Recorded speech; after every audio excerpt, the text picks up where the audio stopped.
రోజు ఏజెంట్ల దగ్గరికి వెళ్ళి ఇప్పుడేమో ఆన్లైన్లో ఎక్కడ పడితే అక్కడ చేంజ్ చేస్తూ ఉన్నారు. కానీ ఇది ప్రారంభంగా వచ్చినప్పుడు ఎక్కడో కొన్ని ప్రాంతాలలో ఏజెంట్లను పెట్టి అక్కడ మన కాగితాలన్నీ తీసుకొని మనం లాగిన్ చేసేది. కానీ ఇప్పుడు సింబులమ్మని అంటే రోడ్ల మీద గొడుగు పట్టుకుని నుండి మనకు లాగిన్ ఇచ్చేస్తూ ఉన్నారు. అట్లా చాలామంది ఈరోజు ఈ రంగంలోకి వస్తూ ఉన్నారు.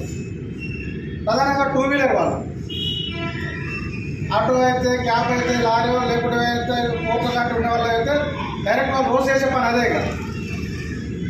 ఇది మనం చేసే పని ఇది కాదు. గతంలో కొంతమంది ఆటో నడిపే ఉంటే అమ్ముకొని మళ్ళీ వచ్చి నడుపుకోవచ్చు, అది వేరే. కానీ ఒక లీగల్గా ఇది అనేది లేదు. 2 వీలర్ ఉంటే మనం లాగిన్ అయిపోవాలి, లాగిన్ అయ్యి మనం పని చేసుకోవాలి. అది ఫుడ్ అయితే ఫుడ్, ప్యాసింజర్ అయితే ప్యాసింజర్, ఇంకేదైనా కానీ.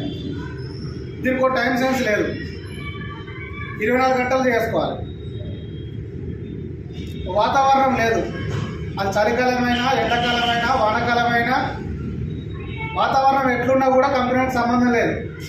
మనకు బుకింగ్ వచ్చిందంటే మనం వెళ్ళిపోవాల్సిందే, అక్కడికి ఆర్డర్ పికప్ చేసుకోవాల్సిందే, డెలివరీ చేయాల్సిందే కస్టమర్కి.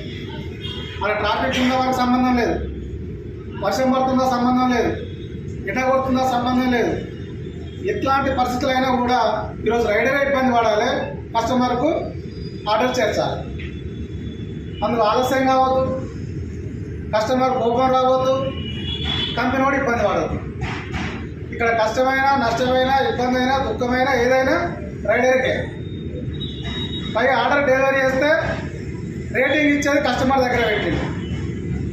రేటింగ్ ఎవరు ఇస్తారు ఇప్పుడు? కస్టమర్ రేటింగ్ ఇస్తారు. మనం మంచోడు అయితే అరిస్టార్ వస్తాడు, చెడ్డోడు అయితే మొత్తం వస్తాడు. ఆ కస్టమర్ల మధ్య కూడా మనల్ని మన ఏదైతే మనకు ఈ రైడింగ్ మనకు ఏదైతే ఉన్నదో రేటింగ్, ఆ రేటింగ్ మధ్య కూడా మన పని పద్ధతిని తెలుస్తూ ఉన్నాం.